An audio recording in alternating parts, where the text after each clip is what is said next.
All right. Welcome back. So I will announce the official results of the vote at administrivia time. So if you remember from last time, we actually talked about queuing theory, and hopefully they talked about it in a section on Friday as well. But the key thing about the queuing theory, we talked about several key things. One, it's about the steady state, not transient states. So if you want to do something with transient queuing theory, that's a much more complicated topic that we don't make you responsible for. The second thing to note about queuing theory is it's pretty much going to give you some average behavior. It'll give you some way of analyzing how well your system works, but it's not going to give you exact results. So don't get confused about that. The three parameters of the queuing model we gave you are lambda t service time and c for the server. I suppose I should actually say this is c sub ser. And once you've got those three parameters, you're good to go. All right, so basically everything else is derived from those three parameters. So if you can figure out what these three things are in your system, then you're good. So the arrival rate is literally number of things coming in per unit time, and the assumption is that this is a memoryless distribution. Okay, and then the server has the other two parameters, which is the average time to do service, that's t-ser, and then c, which is about how much standard deviation is there about the mean, where c is, of course, sigma squared over m1 squared. So this is the standard deviation squared, otherwise known as the variance divided by the mean squared. So if you can figure out what those three things are, then you just plug it into the equations we gave you last time, and we're good. And this was the most general equation we derived, which is the time in the queue is the service time times 1/2 1 plus c times then u over 1 minus u, and u is the utilization. Okay, and you notice that if c equal 1, namely memoryless, you go from here to here. Okay, so it's all about figuring out what your parameters are and then using the queuing model to figure out what the time in the queue is, and then from there you figure out the length of the queue by Little's law. That's just lambda times time in the queue, and you're good. Were there any questions on kind of the overall idea here? I mean, details about the derivation of the proof are things you could ask me about after hours, but in terms of, or office hours or something, but in terms of the overall what we're trying to get out of this queuing model, does that make sense to everybody? Yeah, question. Say again? So where you get c from, so the cutesy answer is it's, you find out what your standard deviation squared over your t-ser squared is, and that would give you c. In reality, what you often say is you find out that you have a server that is behaves with c equal 1 or c equal 1/2 or c equals 0. So that's often given to you as a constraint on the server. And the two that you should really know well are c equals 0, which is what? What's c equals 0 mean? What is the standard deviation when c is 0? 0. So that's a deterministic time. Okay, so if your server always takes exactly t-ser long, then c would be 0, and that's one extreme. Another is if the server is memoryless, then c equal 1. So those are two very good numbers of c to know right off the bat. And then if anything else, we would probably give you in a problem. Or in principle, if you were on your own, you'd calculate it by knowing something about what the standard deviation is. Okay, that answer that question? Good. Any other questions? So it looks messy, but there are only three parameters, and there's something very specific you're trying to compute, which is how long are you in the queue. Okay? And by the way, the time in the queue is different from the time to get service. So don't get confused. If you're actually asked, I come in the door at McDonald's and I want to know how long until I go out the door, that's t sub q plus t-ser, because there's actually a service time for you, the person coming into McDonald's. Okay? All right. I'll let this go now unless there's any other questions. Are we good? It's all about, can you get those three parameters? Okay. And just so you know, when C equal 1, this is called an MM1 queue because it's memoryless input, memoryless output. If C is not 1, then it's called an MG1 queue, for that's a memoryless input, general output. If you pick up a queuing theory book, you'll actually see a GG1 queue, and the mathematics are much messier there. But in principle, you can deal with any kind of input and any kind of output if you want. And then there are multiple queue versions and yada, yada, yada. OK. The other thing, just to get us back into disks, so we were talking about disk scheduling at the very end of the lecture before we started plowing into file systems. And if you remember, the problem here is that the disk has got a physical arm that's moving, which is slow relative to everything else. And so we want to optimize the movement of the arm. And so while we could take a series of requests coming in from different users, this is sort of representing track 2, sector 3, track 2, sector 1, so on and so forth, we could process those in first come, first serve order. And that would be fair in some weird definition of fair, but it certainly seems to be a waste of head movement because we're moving all over the place. And what we really want to do is somehow optimize so we don't move the head much. And that's where these different algorithms came in. And the one that's most important here is the scan algorithm, otherwise known as the elevator algorithm. And the idea there is that just like an elevator, the thing is it's scanning in and scanning out. And what you're doing is you're picking up all the requests on the way in and the way out, just like an elevator does. Okay, and that's sort of trying to optimize or minimize the amount of head movement. Okay, were there any questions on this? Good. And where did we say that the elevator algorithm is often done these days? Inside the disk, okay, or sitting out here in the hallway. Okay. So today I want to talk about file systems, and we'll see how this may be overly optimistic, but I want to talk about a bunch of different file system issues and introduce you to some inode structures, and if we're lucky, we'll talk about caching and data durability, but we'll see where we go with that. Okay? Oh, and somewhere in there we'll talk about the midterm. So how do users access files? So in order to really optimize a file system, we want to talk about the access patterns, and we started talking about this last time, so that maybe our file system serves the users well. Okay? And clearly, sequential access is the one that everybody needs a lot these days, especially with multimedia. And that is, you start at byte 0, and then byte 1, then byte 2, and you kind of work your way from the beginning to the end of the file. And why do we want that? Well, videos, audio, you know, pretty much any multimedia is referenced that way. Although when you think about it, how many of you have clicked to different parts of songs or whatever, right? Or clicked to different parts of video? There's clearly a random access component even in video players. It's just the most predominant pattern is the scan forward pattern, sequential. But this random access notion of being able to reach into a file at any point and continue, or reach into a file at any point and grab a chunk in the middle, is very important. Okay, that's the ability to, well, for instance, go to the middle of a video, but also the ability to do databases or whatever.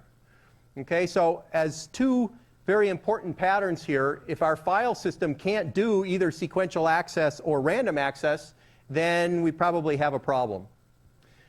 The other thing I kind of mentioned, which a lot of file systems aren't optimizing for yet, is this notion of content-based access, where what I really do is I access the file by saying, here is an index to what I want, find it for me.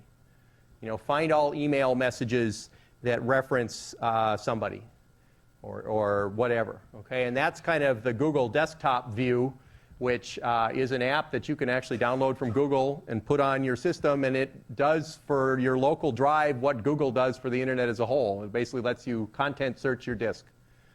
Okay? All right. So pushing on the usage pattern for a moment. So are files mostly small or mostly big? Well, it's kind of interesting. If you actually look, there's a few files that are really big, okay, sort of Nachos itself, core files, etc., maybe videos and movies, but there's also lots of small files.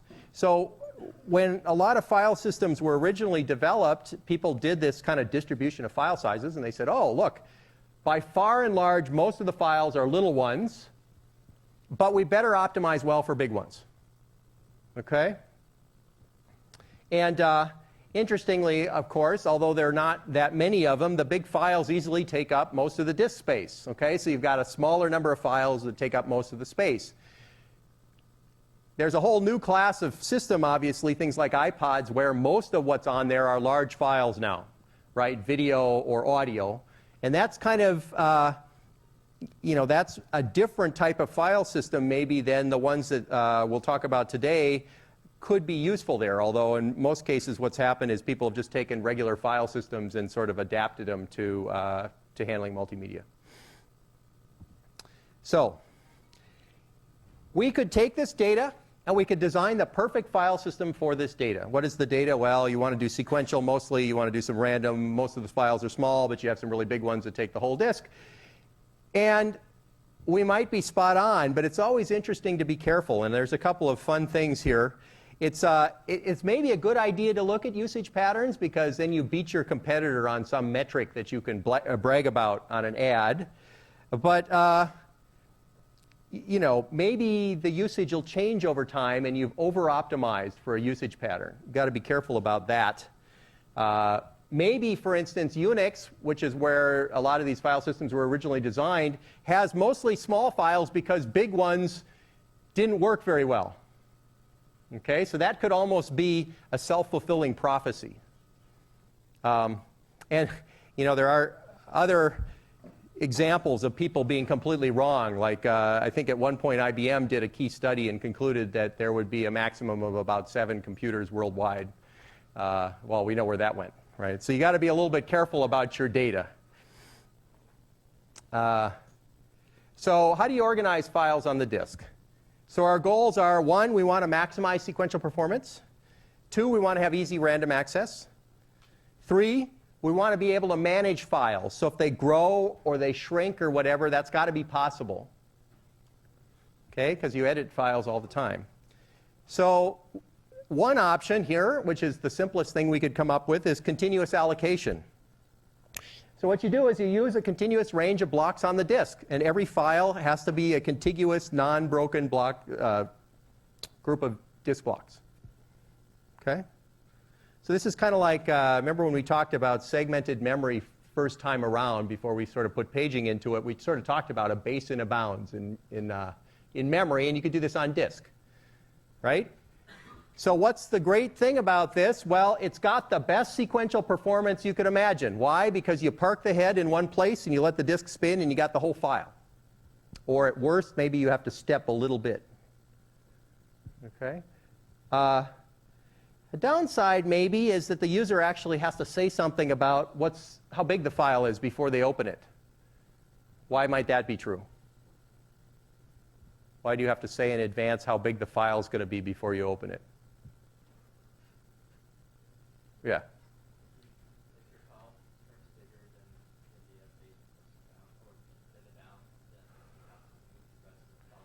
Yeah, this is the ultimate fragmentation problem, right? Because if your file no longer fits, then you got a problem. You got to move it.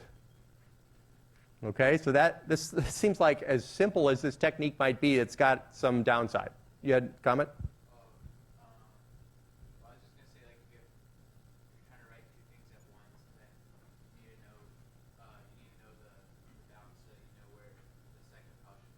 Sure. So that's kind of the same thing here. We got to reserve space so that we're not overwriting our space we need. Yes. And now if you think about how you use files, right? You open and then you do write, close. Oftentimes the size of the file isn't even known until after you hit close. Okay, so this constraint doesn't work very well.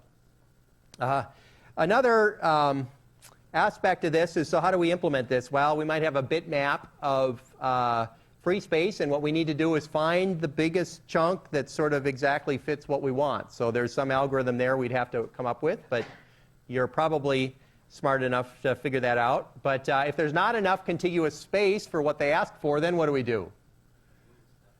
You got to move stuff around, which is extraordinarily expensive. Okay? Anybody here defragmented their disk before? Isn't that fun?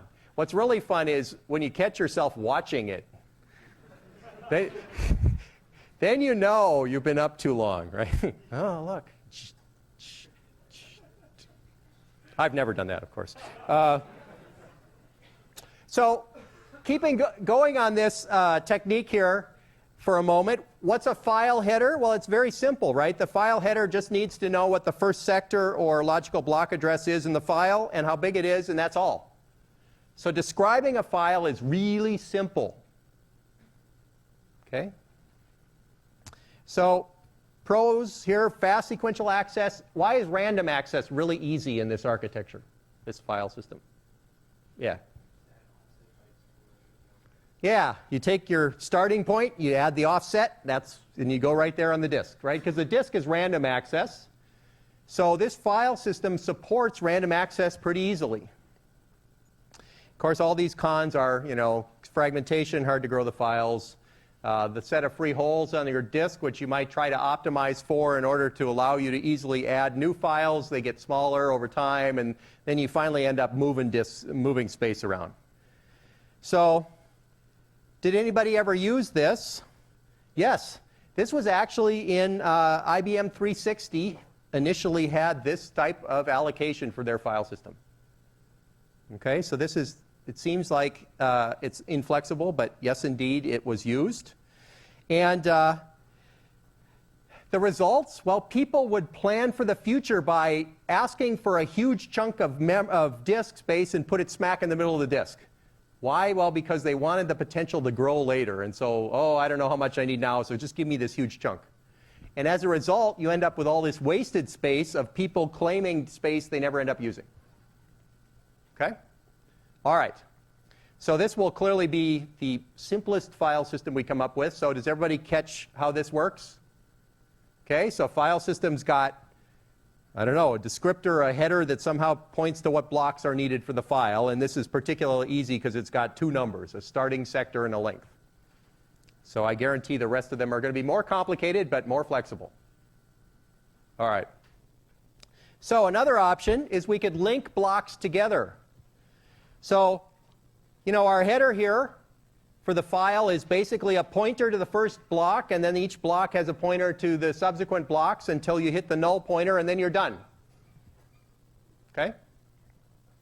So, the pros of this is you can easily grow the file dynamically. In fact, the free list could look exactly the same as a file. So the free list is just the huge file that has all the blocks that aren't used in it in a linked list. Okay? Cons, really, really bad sequential access. Okay, now, why? Why is this really bad sequential access? Yes? Yeah, there's nothing in this particular description that says there's any locality here. So this block could be on a completely different track from this one and so on. Now, let's make sure that we understand what I just said here. I didn't say that there is no way to have an efficient sequential access for a file with this organization. If you were lucky enough to be able to put a set of sequential blocks together, maybe the access is okay. Okay? But let me actually argue why even if you did a good job of allocating, so every block is on the same track, can somebody tell me why you might not actually get the full speed of pulling things off the disk even in that case? Yes? Yeah, so you got to read this block, find the pointer, and then act on it. And by the time you do that, the disk is rotated past the next block. Okay, so in order to really make this thing work well, you'd have to sort of alternate blocks and make sure you were far enough ahead so that, by the time you figured out what block you wanted, it hasn't rotated past you. Okay. And the other problem, of course, is this is a little bit unreliable because if you lose one block, you're toast, okay, because all the rest of the file is gone. Okay. And random access, really bad, right? Because the only way to random access is to walk your way all the way through to the point of interest. So effectively, random access is like sequential access up to the point that you want. Okay, so that's pretty bad. You'd be better off reading the whole file into memory, well, that's today, and finding your spot than you would actually trying to pull it off the disk randomly. This was actually used in the original Alto. And does anybody remember why they know the Alto? I told you about the Alto earlier in this class. Yes. Yeah, this was the first PC with mice and Windows. Okay? So, and by the way, they didn't even bother trying to allocate contiguous blocks. Okay? It's sort of what you saw is what you got. Now, there is a different type of linked list we could do that's still kind of common. Does anybody know what that is? Go ahead, yeah? Yeah, the FAT32, right? So here, this is similar but not quite the same. So there's this thing called the FAT table or file access table. All right? And what's in this table is not data but actually pointers to data.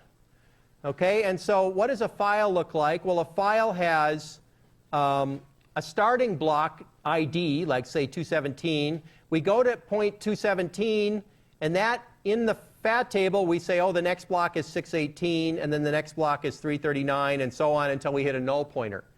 And so I can figure out, I can walk the linked list not by reading the data, but by just looking into the FAT table.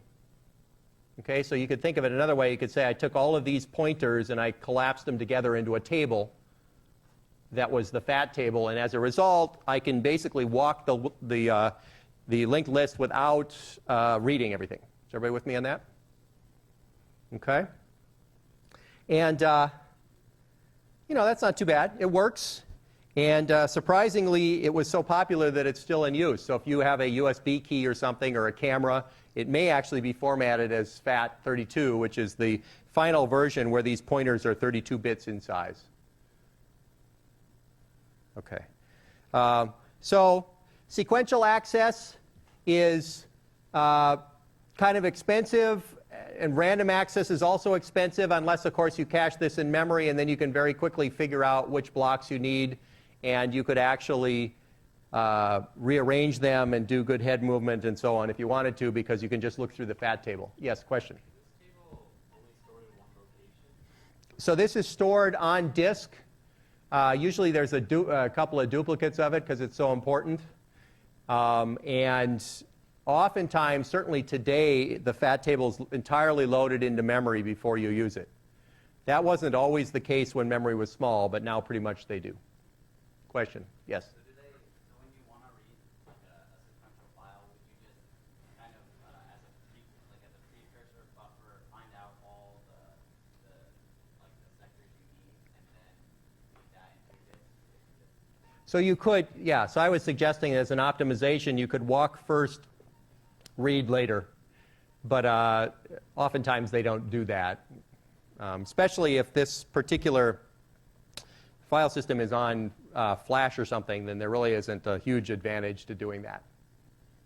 Okay, any questions? So this is a file system you use. And notice, by the way, I've been a little bit elusive up here about, well, what's a directory entry? Well, a directory is a file. And that file has a series of names followed by starting positions in the FAT table. And so basically you have to have a pointer to the root file. So that's sort of, there is a first file, which is the first directory, and then everything follows from there. Okay? So now, here is another option. So the problem with this linking is literally to do random access, we still have to do a lot of walking. So there is no offsets that we can do. There's another option here, which is linked access or index allocation. And here, what we're going to do is we're actually take some blocks, a disk block, and count that disk block not for data, but as an index. So here, a directory entry has a pointer to the index block, which is 19, and then the index block has a series of pointers, 9, 16, 1, 10, 25, that point to which blocks are successively in the file. Okay, so this basically says that the first block is 9, the second is 16, the third is 1, the fourth is 10, and so on. Okay? Now, in order to do random access, we make sure to load this whole block, and then we can compute offsets easily, and then we can figure out we really need block 10, and we can go get block 10. Okay? Questions?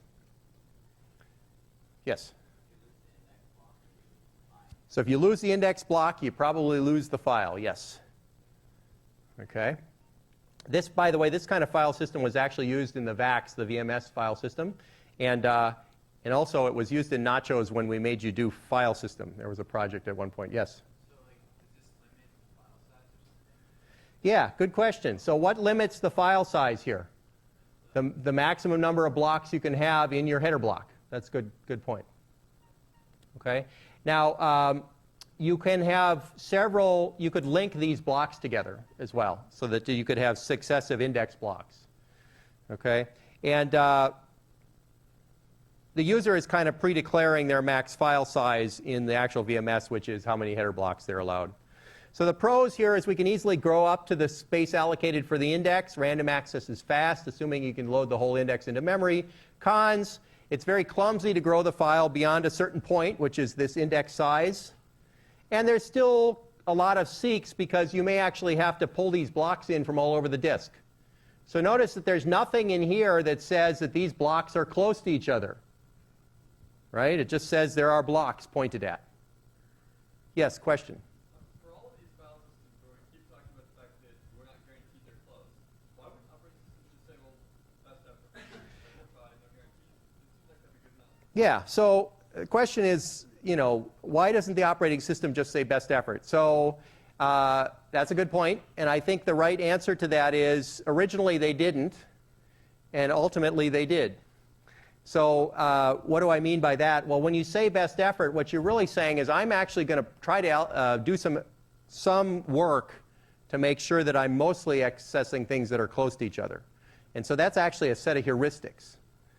Okay, and if you notice, we started out when we had the continuous allocation where we forced our allocation was constrained to be close to each other. That was the only thing allowed. All of these other ones now have locality as a potential optimization, which is kind of nice. It's no longer a correctness feature. It's something I can put algorithmic work into making it happen most of the time and be pretty happy. And that's exactly the answer that's going to come up in a moment. But I just want everybody to see that there's nothing in this structure that says that these blocks are close to each other. We have to do something else. Okay. So that leads us to, remember BSD, Berkeley Standard Distribution of Unix? Well, BSD had a multi-level indexed file which is pretty much used to this day. Now, it's going to look complicated, but there's a good reason for it. Okay, and it looks like this. So it's efficient for small files, but still allows big files. So why do we want efficiency for small files? Because, at least in Unix, with the data they had, there's a lot of small files. Why do we want big files? They exist. Okay? So, and if we can't handle big files, there's a significant market that we lose. All right. So, file header contains 13 pointers. Okay?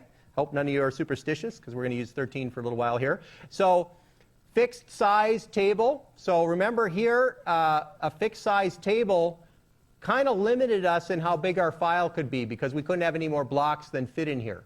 But we're going to be a little clever about these 13 pointers. Okay, and we're also going to introduce some terminology which pretty much is stuck, which is the inode. So that's just the header for describing the file. And here we go.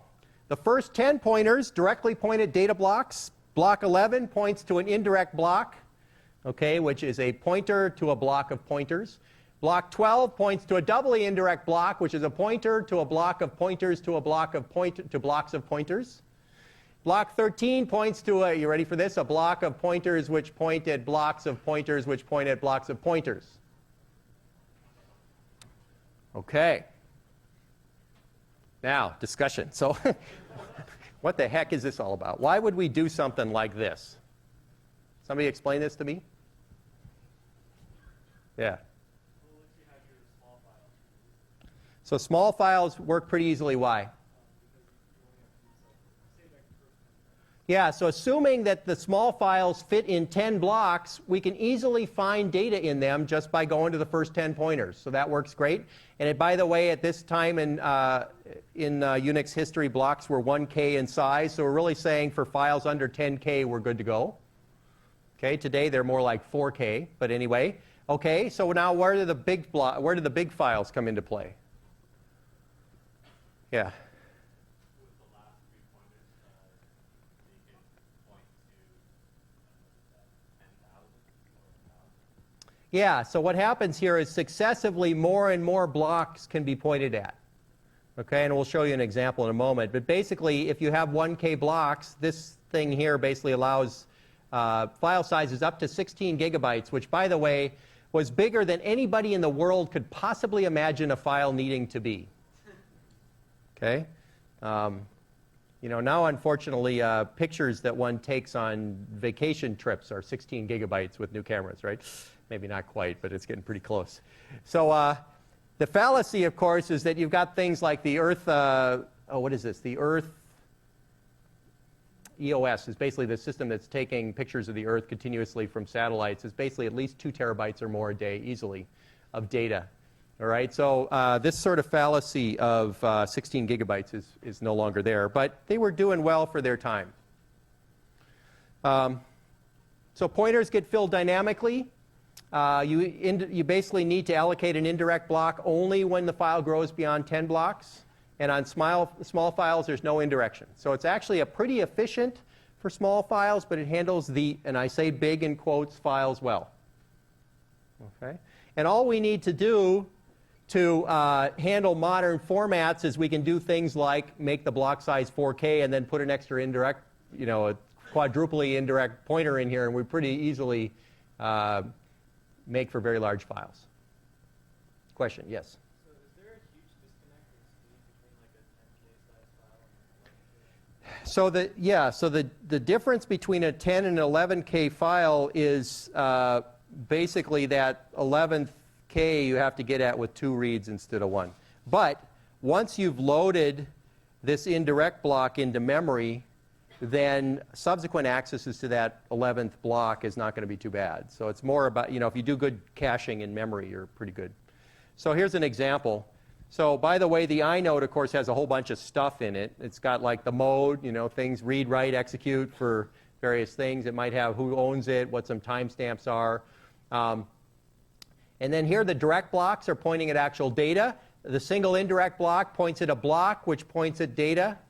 And then doubly indirect, so and so on. Okay, does everybody get the picture? Okay. And why, by the way, do I say that one of these indirect blocks points at 256 other blocks?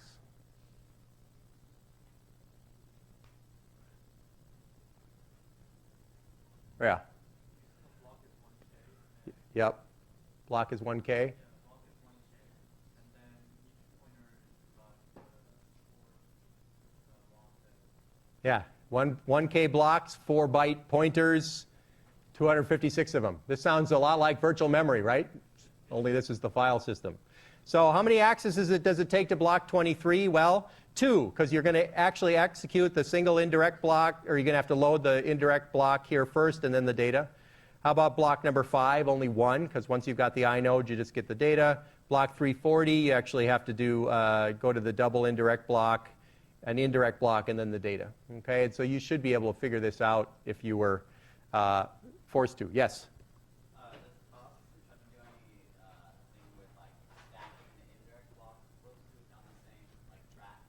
Since you basically will never need the double indirect without the indirect. Yeah, so at the time of 4.1 BSD, they didn't really try to do any locality optimizations. We'll talk about 4.2 after the administrivia. Okay, pros. Simple, more or less, right? Files can easily expand up to a point. Small files are very cheap. Whoops. Cons, lots of seeks. Why? Well, because potentially this data may not be close to each other, and so maybe you don't actually have very efficient access. Okay? Any questions? Now notice, by the way, when we talk about inodes, there's a lot of other stuff in here, and that's typical. So all the things you think of as associated with files are really part of the inode in addition to what blocks are associated with it. Okay. All right, so the votes are in. You know, if I had my envelope here, I could open it, although this is New Times, New Tech, Transforming the Future.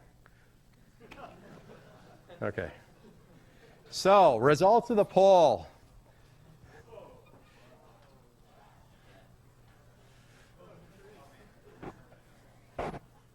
Yipes. Now, this is the point at which one might demand a recount, but we're not. Okay, I think, the problem is I was getting very passionate email on both sides of the issue. I figure this is hard data. I trust my TAs to count correctly. Those of you who didn't come to section or who abstained, I didn't actually get abstains from everybody. Didn't get your chance to vote, I guess. And so we're going to go with no midterm. Now, this is obviously very close, but for those of you who didn't get to take another midterm, let me say the following. The last midterm was only 20%. If we take another midterm, what will happen is the last midterm will become 15%. So you will have shaved 5% off of the grade and gained a midterm 2 weeks before the final. So I don't know if that makes you feel any better or not, but for those of you that are very concerned about this still and your grade, come talk to me. I think the fact that it's only 20% is 20%. I think the best arguments that I heard included things like, well, you told us what the distribution was at the beginning of the term, and I agree with that. So I didn't really want to change things out from under people. So anyway, so I took the midterm off of the lecture schedule. And I apologize to those who really, really wanted a midterm. I'd be happy to print out one of the ones I've got on the website and let you watch you take it. I won't give you any points for it, but you're welcome to take it. Okay. I'm assuming you'll do that in preparation for the final. So, all right. I know that there's half of the class is unhappy, but I apologize. I tried to make sure this was... Okay.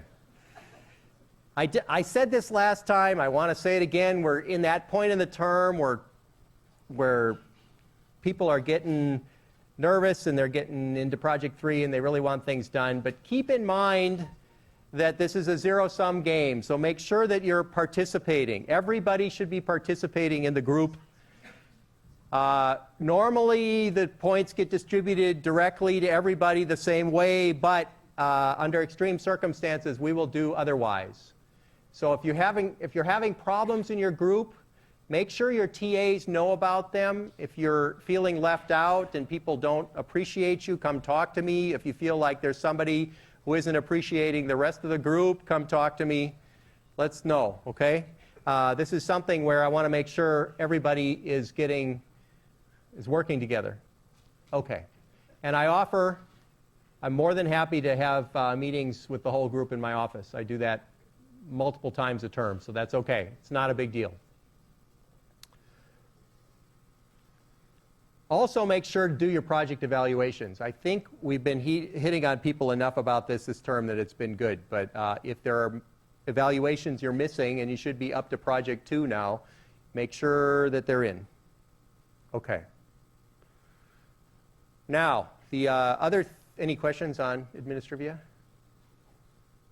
So you can breathe. Yes, go ahead. Is there a way to check if you've done the evals? If you're not sure whether you've done them, ask your TA. It turns out we don't have an interface for knowing whether you've done them or not. It's an obvious thing that ought to be there, but it just isn't. We're dealing with scripts from 1923. They're written in COBOL. No, you guys don't even know what COBOL is. So Angela wanted me to remind people that if you have any regrade requests for midterm 2, you got to get them to your TA, or you could get them to Angela since she's sitting in front here and I don't see the other TAs right now. Oh, there they are. There's Christos. Yeah, get them to your TA. If you have regrade requests on Project 2, make sure those are in within a week. Okay, because our reader is, we have one reader for this whole class, and so he's would be overstressed if he's got to deal with Project 2 at the end of the term. So, okay, are we good? All right, no midterm. I took it off the schedule. We'll talk about security instead.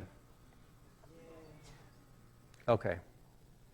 So, let's switch gears a little bit on file system. So what we've been doing up till now is we've been saying, let's get a more and more intricate file system structure to allow combined support of small files, well, and big files.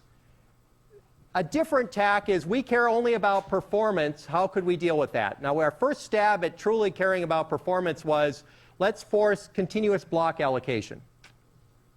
Now, the problem with that was fragmentation really got us in trouble. So a different approach is exactly what the Cray 1 did. And Cray was known for speed. And there was a file system they had called Demos. And it looked like this. Okay, a file header, rather than a single base size group, was up to 10 of them. And notice what this does. So this is kind of like the first file system I showed you, where you say, here's the base of a chunk, and here's its length. And the idea is that those sectors are a continuous chunk of sectors. And then we can also have up to 10 of these base size chunks. Okay? And that would give us kind of an attempt at the best of both worlds, because we can handle larger files even when there's fragmentation, while at the same time making sure that we mostly have continuous allocation here. Yes?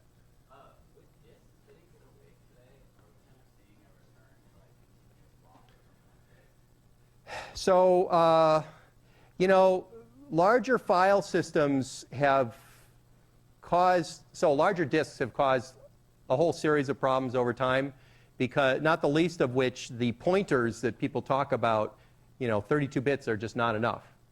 And so there's been a lot of evolution to bigger bit widths, like 64 bits. Not so much of a return to this, okay? Because Linux is more based on kind of the BSD form, which I just showed you, and we'll get back to it in a moment. So this one is not resurged too much, but this was kind of a nice file system. It's kind of like, it's basically like segmentation, okay? Now, what we're doing is we're reducing disk seeks by making sure that every file chunk is contiguous here. So this is kind of a stab at performance.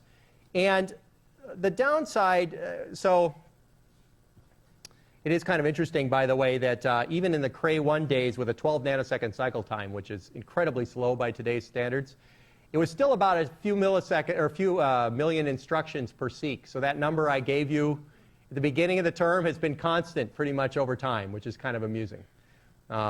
So basically, they were trying to get rid of seeks as much as possible because they're so expensive. And so the header was a table of these base size pairs, 10 block group pieces. Sequential reads are fast as long as you're in here. How do you do random access? So sequential is pretty clear. How do you do random access here?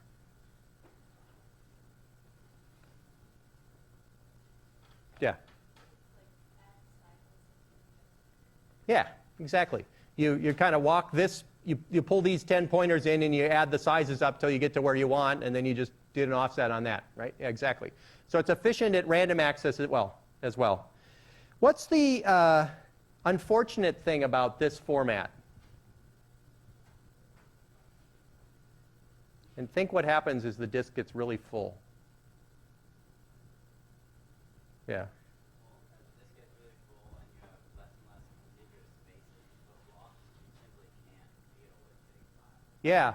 Notice that the size of the file that this can deal with depends drastically on how fragmented the disk is. Because these chunks here, they can only be as big as the biggest contiguous chunk you find, and therefore if you can only have 10 chunks and they're all small, you got small files. Okay, so this particular structure sort of really falls apart when things get fragmented and full. Everybody with me on that? Now, so how do you find an available block group? Well, this is again one of those situations where you have a huge bitmap and you're just looking for groups of free blocks. Okay, so how can we fix this fragmentation problem?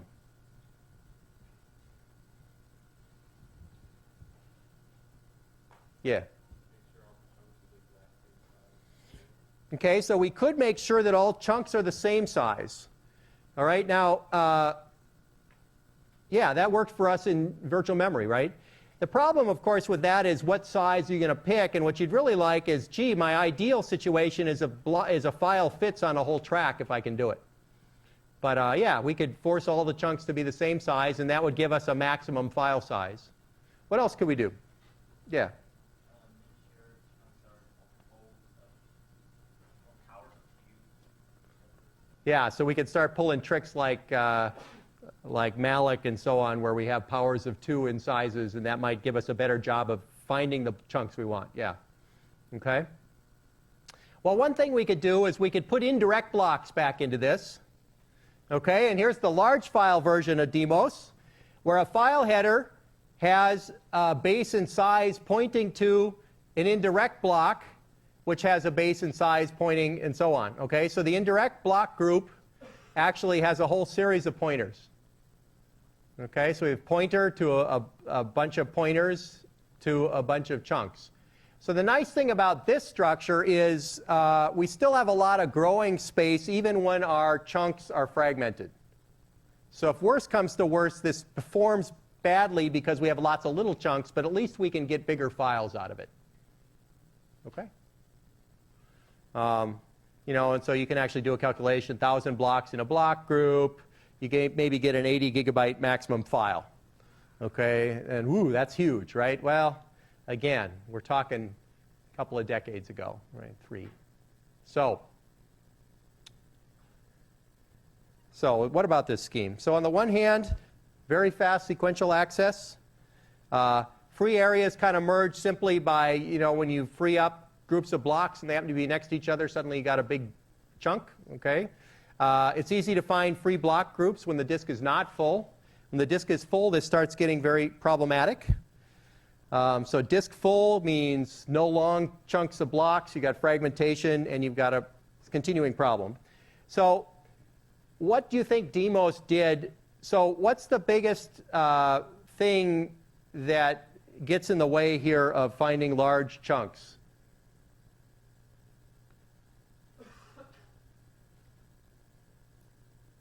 What could you do to this disk to make sure that there were large chunks on it? Yeah. So you could defragment it, but suppose we're not willing to spend that cost. What else could we do?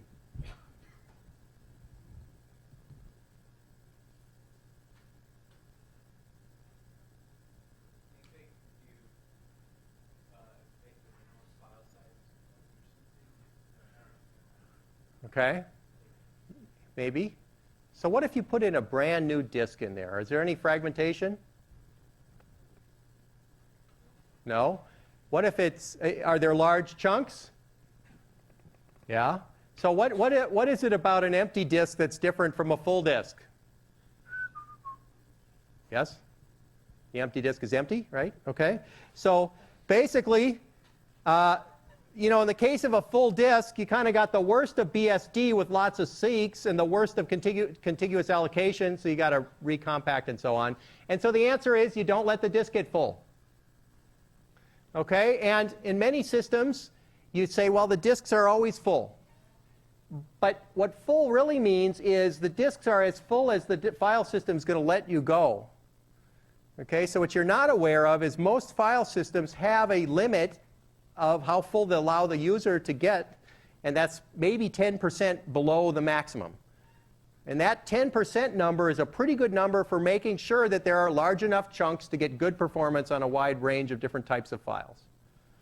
Okay? So, you know, why are disks always full? Well, everybody needs data. How many of you have run out of data of space recently? Okay? Have you run out of space on your project file system? I don't think we've had too much of that recently.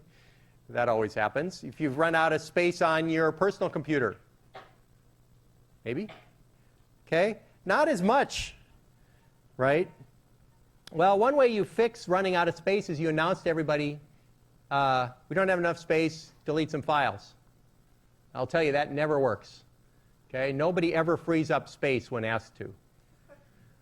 Okay? Another thing to note is that as disks keep getting bigger, maybe the fact is we don't really need to worry about full space because the world's set of disks is bigger than what anybody needs. Okay, so maybe we never have full disks. Now, it's one thing that is kind of interesting is every new how many people have put a new disk on an old system? Anybody? Okay, and what did you do with the data you had on the old system? Copied it over. And was there space left? Yeah. So what you find is that new disks are often like a factor of 4 bigger than the old ones, and so there's plenty of space, right? So anyway, so maybe full disks are just not an issue, but the solution is you just never let the disks get full, okay? And that's exactly what happens under the covers. And when you make a new file system, you can often set this parameter, but it's usually defaults to about 10%. Okay? So you're basically trading a little bit more for disk, and you're getting good continuous allocation and much better performance, and it's worthwhile. All right. Questions? Now, just before we break, I want to talk about BSD 4.2. So 4.2 is the Uber release of BSD. This is the one that had sockets in it that everybody loved, and so on and so forth. This was also the one that had the fast file system optimizations. And what they did was basically, they took the same file header structure, 13 pointers, and what they did instead is they actually incorporated a bunch of ideas to try to guarantee that the operating system would do its best job possible to give you contiguous allocation. Okay? So it uses a bitmap allocation instead of a free list, so it knows what blocks are next to each other. It tries to allocate files with contiguous space. It reserves 10% of the disk space. And it does skip sector positioning, which I'll tell you about in a second, all to try to get the performance up. Now, what's interesting about this file system is they didn't change anything about the structure of the inode. So the inode was identical. All they did was they put algorithms on top to try to get the blocks to be close to each other. That's all. Okay? So, you know, for instance, problem, when you create a file, don't know how big it is. Okay, what do? How much allocation do you do for the file? Right? Because remember, open, write, close. So you never know how big the file is until the very end. So what did they do?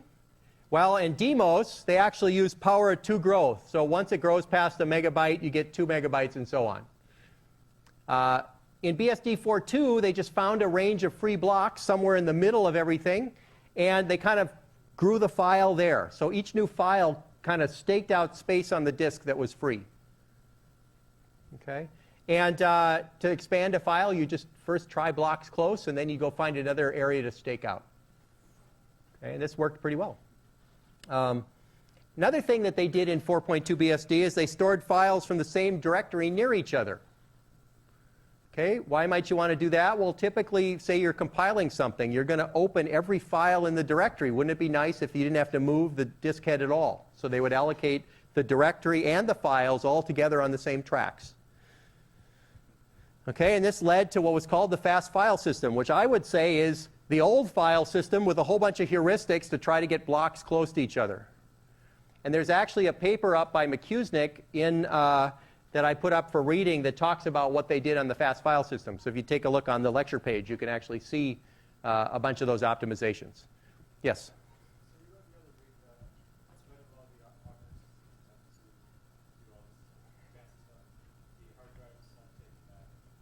Yes. So the question is, didn't we learn last time that because of logical block addressing, exact knowledge about what's close to what is kind of hidden from the operating system? That's true, but the attempt is still made so that the logical block addresses that are close to each other are close to each other on the disk. And so there's still some benefit to doing, well, there's a lot of benefit to doing this kind of optimization. Good question. Okay, and I don't know if anybody got the optional 4.3 BSD book that or had access to it that was on the website. There actually is a whole bunch of interesting stuff about the file system in there. I'll put up some reading on that too if anybody's got access to it. Okay, questions? Okay, so let's take a break and we'll come back and we'll talk a little bit about rotational delay.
So let's finish up here. So I mentioned this briefly, but this was one of the first thing, another thing that they addressed in 4.2 BSD, which this notion that even when you're really good about placing your blocks on the disk, you'd often end up slow in reading back. And it was like, why is that? Well, because you'd pull the first block off, and by the time you figured out which block you needed, the disk had rotated past the second block. Okay? And so what happened? Well, they actually developed this thing they called skip sector positioning, where literally what they did was rather than putting consecutive blocks of the file next to each other on the disk, they would skip several sectors as a way of dealing with this timing issue. So that by putting, think of all the pink ones here as being part of the file, you pull the first one off, and by the time you knew what you needed for the second one, you hadn't missed the second one, and so on. And so by spreading the blocks out, they were able to get much faster read access. It seems kind of obvious in retrospect, but it certainly wasn't at the time. So this was another optimization in the fast file system. Question? Yeah? Why is that necessary given the inode structure? It seems like you always know in advance pretty much. Well, the real answer here is that suppose you're reading from a file. So the typical structure is you go into the operating, or you do a read system call, you go to the operating system, it pulls block off the disk, it returns the data to you, you make another read system call, so you're kind of pulling the blocks off the disk. And by the time you kind of go back and forth in that path, then it's passed you by. And so because the operating system doesn't know you want to pull the whole file into memory, in fact, it probably at that time couldn't even deal with it because the memories weren't big enough. So it was basically feeding data off the disk into the application. Would it make sense to pull 5 or 6 blocks from each file at a time? Yeah, it might. But apparently the access patterns that they often saw didn't do that. And so this was a way of optimizing things. Yeah? In a multi-programming system, like after you do a read, chances are someone else will go in and do their read, right? Yep. Doesn't that mean that S deviates from where you are in the sector in the track, so it doesn't matter? Well, you have to be careful in a multi-programmed environment, and that's where things like the elevator algorithm and so on would come into play. So assuming that even if there's 2 people making requests, that there's enough requests a little bit ahead of the game. But yeah, you're right. You could get into an access pattern where there was nothing you could do here that would matter. Now, of course, this is not as necessary today because smart disks actually have track sectors. Okay? But another solution which was brought up actually up there is, well, we could go ahead and read a bunch of blocks. And that was another thing that they did as well. They had that optimization. But the real answer today is there's enough memory on the disk that when you go to ask for a block, it reads the whole track and puts it into RAM and disk. And then it doesn't matter how long it takes for you to ask for the next block because it's now in the track buffer and it's much faster. Okay? And so if you go to buy disks and you take a look, you'll see that they actually have a certain amount of memory that's as spec'd as part of the disk. So 32 gigabytes is a standard amount now, or 16 32 gigabytes is pretty standard on the big disks. Question? Yes? 16 or 32 megabytes? Yeah, I mean, sorry, megabytes, yes. Sorry, my brain is a little fried today, yes. It's still quite large relative to the track. Okay. Now, thanks for that correction there. Yeah, megabytes. So, as I mentioned, track buffers, elevator algorithms, bad block filtering, all that stuff's done on the disk these days. So, pretty smart disks. Okay. So let's, unless there's any other questions on this, let's actually change a little bit. We're going to stay with file systems for a moment, but we're going to switch topics slightly. Yeah, question? So NTFS has a lot of similarities with BSD. It's a little different, and actually, that's a good point. I should really put together a structure for NTFS one of these days. Maybe I'll do that. Question? Yes. What does journaling mean? I'll talk about journaling in a moment. Actually, we'll get to that, I think, or if we don't, we'll talk about it next time. Promise. So, how do we actually access files? So. Well, all the information you need about a file is in the inode. So assuming you can load the inode, then you've got all the information you need to figure out where your blocks are. So how do you find the inode? Well, that's a little tricky, right? Because an inode, is pretty, it's not very useful from a piece of information standpoint. It's got a few pointers in it, right? So how do you actually find out which inode you need for which file?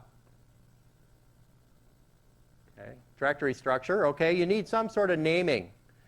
Okay, so one option would be for the user to know what inode is. Well, open inode 14553344. Okay, that might work. Probably wouldn't be very popular, right? Another option is a little better, which is you want to have some way of actually mapping names to iNumbers or inode numbers, and this is kind of what we call naming. Of course, another option would be icons. So, how many of you have switched most of your file access to clicking these days? Anybody? Or are you still actually walking your way through directories? CD and LS are your friend. Okay, good. This is, of course, how icons are kind of where Apple made their money. But let's talk a little bit about this particular naming scheme here, which is a little more interesting. But in general, naming is this notion, it's the process by which the system translates human readable names into some system resource. And in the case of files, we need to translate from strings or icons to iNumbers or inodes. Now, what's the difference between an iNumber and an inode? Typically, the inodes are allocated in chunks on tracks, and an iNumber sort of says which inode starting from the beginning. Okay, so inode 1 is the first inode, inode 2, inode 3, inode 4. Okay. So interestingly enough, naming is pretty general. So you could imagine files, if you have a global peer-to-peer file system or a cloud storage system, that when you actually have a name for something, it could be anywhere. It could be in China, on some server somewhere. Okay, and that's very general naming. And we'll actually talk a bit about this a little later in the course. But for now, let's stick to much simpler naming. So we want to turn names that are local into local files. Okay, let's keep the problem simple for a second. So, of course, the directory is the thing that you're all familiar with. And this is basically just a relation for mapping names to inode numbers. Okay, and how do you construct a directory? What is a directory? It's a file, right? So a directory is just a file. Why? Well, because that's a good existing mechanism. And so basically it's just a file full of file name iNumber pairs. Okay? And, all right, so how do you find the directory? Yes? Well, you think you could store like the root directory and then like kind of cache where you currently are, and then like so the root directory will point to a bunch of other directories, and then like Exactly. Yeah, so we need to have some directory, which we call often the root directory, which is the top one. And then once you got the root directory, then you look up the file name iNumber of the first of your path, and that points you to another file, which then you look up the next name, and so on until you eventually get to the file you're looking for. So directories are just files. All right? And it needs to be quickly searchable. So, just like any other thing, you can build this in multiple ways. So you could either have a simple list where you just list the file name iNumbers in the order they were created, or you could build a hash table, or you could build a database. Okay, now the original Unix systems actually were just plain a list. And the problem with a list, of course, is that the files are in whatever order things were created. So it wasn't a very efficient searchable mechanism. Things have gotten a little better now. Some operating systems actually use hash tables or something like that. So how do you modify a directory? Well, if you were to actually look at the list of system calls that Unix supports, there are things called make dir and remove dir, okay, which then become actual commands. And they're part of how to modify these special files, which are directories. Okay, so that's not particularly magical. They also get modified automatically. When you say open a file and you give a directory path, it automatically finds the directory and puts a new entry for you. Okay, so that's a transparent way of modifying the directory. You probably haven't thought of it that way, but certainly when you create a new file, you got to enter an entry into a directory. Yes, question? Why were there dedicated system calls made for creating? Well, because if you want to actually make, so because directories are kind of special files, they're sort of marked as special files, and there are special commands for reading and writing entries into them in sort of the original way of doing things. And so these extra system calls were for creating those special new files. It's a different file type from a regular file type. Now, you might say, well, that didn't really answer the question. Well, I think it's basically these files are marked in the inode in a special way that there's certain types of manipulations you can do on them that you can't do with regular files, so for whatever that's worth.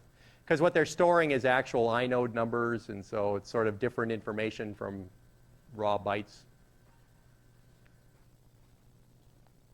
I don't know if I have a great answer other than what I just gave you there. So directory organization. So directories are hierarchical today. Everybody's used to cd/foo/bar/baz/file. That actually wasn't always there. So I actually had to deal with some IBM systems that everything was flat. So it was basically you got a partition that was mounted and all the files appeared in a flat directory space. Imagine how painful that is to deal with, okay? Huh? Unless you can search, but that actually wasn't in the cards until much later. So yeah, this was pretty painful. The only redeeming quality, I guess, was there weren't very many files, and so it was easy to find things. I don't know. But hierarchy today, how do you deal with things? Well, it's very simple. So files are an ordered set, /program/p/list. And here's a directory structure. This is right out of your book. And if you notice here, we have a root directory, which has names that point at other directories, which have pointers to other directories, and ultimately have pointers to files. Okay, and it's not really a hierarchy, because if you notice, this has actually got loops in it. Okay, so you can actually create loops in your directory structure if you want. Anybody ever created a loop in a directory structure by either design or by accident? Yeah. Okay. Many systems allow your directory structure to be organized as a graph, and this shouldn't surprise people too much. There are a couple of things I did want to mention. So there's this idea of a hard link versus a soft link. Does anybody understand the difference between hard and soft links? Yeah, go ahead. A hard link is the file system actually knows it as a separate file, like it thinks it's a separate file. Right. But a soft link is a special type of file. Yeah. So a hard link is actually what you see here. See how I see the file TC is pointing at a file? This is actually a hard link. Because if you look in the directory structure, there is, there's the name, and next to it is the inode. A soft link is actually a separate file that says, well, you think you're at this file, but it's really this other file. And all that's in this special, if this were a soft link, and I don't have an actual soft link here, but if you had a soft link, the file would actually be /foo/bar/baz marked as a soft link. And so then when you do here, you cd into Jim, and then you cd into mail, and then it's /foo/bar/baz, you cd into that, it actually takes you to some completely different place in the file system. And so it's not a real link in the sense of a link to an inode. It's actually just the name of a file in the file itself. Okay, so a soft link is a type of file, whereas a hard link is actually in the directory as a link pointer to an inode. Yes? Or links have to be linking to files in the same drive because they use them. Yes. So that's a good point. So the hard links often, pretty much all the, yes. We'll say that hard links always have to point to things in the same drive or partition. Yes. Question? Yes. If I delete a hard link and then another hard link pointing to the same file, So that's the other kind of interesting thing about hard links. You can have two hard links in completely different parts of the file system pointing at the same file, and it automatically does reference counting. So if you remove one hard link, then the other one is still there. Whereas that's not true with a soft link. A soft link is just, here's a name. So if If you delete the file out from under it, nobody ever notices, and you can actually try to CD into a soft link, and it'll say, sorry, no file there. Question? Yes? Is the benefit of a hard link just the fact that you don't have these broken references, or what other benefits? Yeah, hard links are a little bit less flexible than soft links. They're a little easier. They can point outside of the file system and so on, whereas hard links are really much more limited to being within the given file system. And they don't transfer well either, so usually people use soft links in big directory structures just because it's easier for things like tar and so on to grab the soft links. Another question? Yes? Say again? You can absolutely have a hard link to a directory. Yes, so you can actually have two different directories. Well, here's a good example. See? Here's two links to the same directory. So this would be two hard links to that same directory. So it's possible, yes.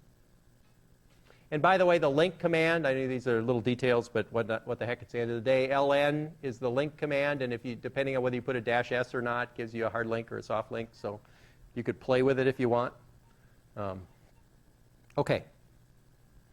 So name resolution is the process of resolving names. Ooh, isn't that deep? Now, notice, what do I mean by name resolution? Well, if I'm trying to get to this file, and I know that the name is /gim/hype/hex, then name resolution is the process of taking that string /gim/hyp/hex and turning it into this inode.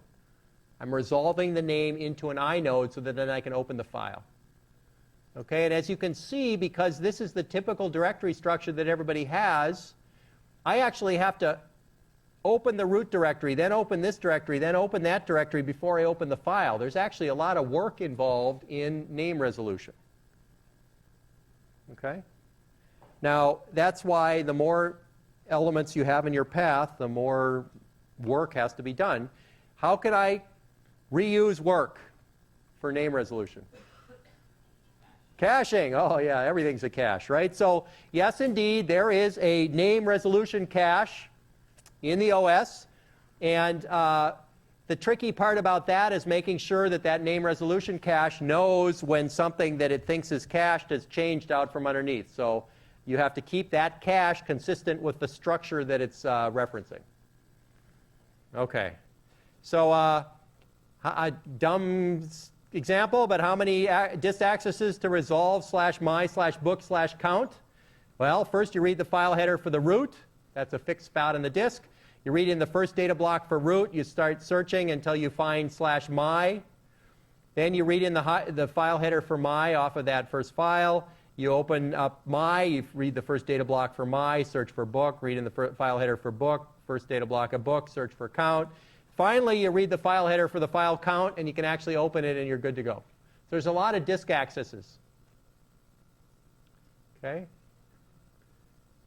Now, if this makes perfect sense to everybody, imagine for a moment that this name resolution process actually was resolving file names that were global somewhere. It could be in China, right? It's possible that every file I'm opening actually has to go to some different place around the net to resolve. Okay, so when we talk a little bit about distributed systems in a week or so, we're going to have to figure out how to maybe optimize that process if we really have to do global name resolution. All right. So, of course, there's the notion of the current working directory. You're all familiar with that. What is that? Well, that's a per process pointer to which directory is the current working directory.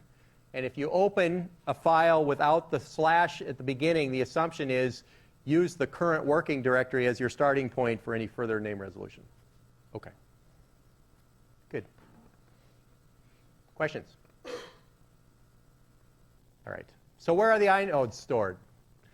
Well, in early Unix and the FAT file system, headers are basically in a special array in the outermost cylinders.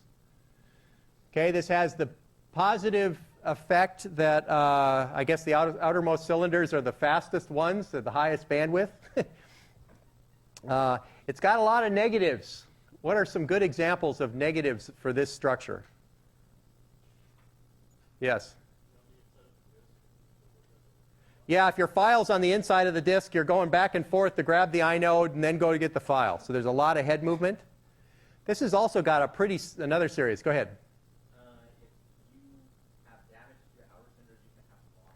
If you got a head crash and it takes out your outer cylinder, you just lost all of your data, the whole disk. Okay, why is that? Because the only information about what's on the disk was just toasted. Okay, so that's kind of this seems like a bad arrangement from a durability standpoint, right? So, you know, the header's not stored near the data block. You know, small files require a seek. Boy, that sounds bad. There's a fixed size typically, and so this was a little bit of a problem that you could actually run out of inodes because you have more files because all your files are small, so you have more files than inodes, and then basically your disk is full. Doesn't matter that there's more space on the disk, there's just not enough inodes. Okay? So later versions of Unix and most modern file systems are a little more clever about this. So for instance, inode for a file is often stored in the same cylinder group as the parent directory. So what's a cylinder group? Well, you know what a cylinder is, right? That's all the tracks that are you get without moving the head. A cylinder group would be a group of tracks that are close to each other. That's a cylinder group. And so what we do is we make sure that there are inodes spread throughout the whole disk, and you allocate an inode from the cylinder group that's got the file or the directory or whatever. And as a result, there's not a lot of head movement. Once you go to the directory, then the inodes of all the files in that directory are close by, as are the files. Okay, so that's great from a performance standpoint, and it's great from a what happens with a head crash standpoint, because somebody who knows how to reconstruct a disk, and there's actually a lot of software for this, or there's companies that'll charge you $1 zillion to get your data back, they can find the inodes that aren't damaged yet and reconstruct much of your disk in that case. Okay, so a head crash is not the end of the world. Yes? Does the cylinder thing by doing an LS of a directory containing a large number of files so slow, or is that a different kind? You know, the problem with LS is for a large directory is often because the directory isn't sorted, and so it's got to load things in and sort them, and then it's got to go to each individual inode and find out what the values are. So even if they were close together, there's a lot it's doing. Because when you think about LS, it's doing a lot more than just telling you what's in the directory. It's actually finding out what all the file permissions are and all the information about each file. And I suspect it still does that even when you don't tell it to print it out. That was your next question, I bet. So the pros of this are, so basically Unix BSD put a portion of the file header array on every cylinder. So this was another fast file system thing. Small directories, you can fit all the data, file headers, et cetera, on the same cylinder. So you can get the whole directory and all the files without moving the heads. Okay, and so I think that's good. So reliability, I said that as well, and this was all part of the fast file system. Okay, I think we're at a good stopping part here. So in conclusion, we'll pick up next time. We talked about multi-level index schemes like 4.1 BSD. inode contains file info, direct pointers to blocks, etc., indirect blocks, doubly, triply indirect blocks. We talked about Cray Demos, which was an attempt to go after sequential access. Was a little bit subject to fragmentation. We talked about 4.2 BSD, which was a nice file system plus a set of optimizations. Okay, we talked about naming, which is the act of turning user-visible names to actual resources. And next time, we'll actually start talking about availability, durability, reliability, and for the person who asked about journaling, that is in that category. So we'll catch that up next time.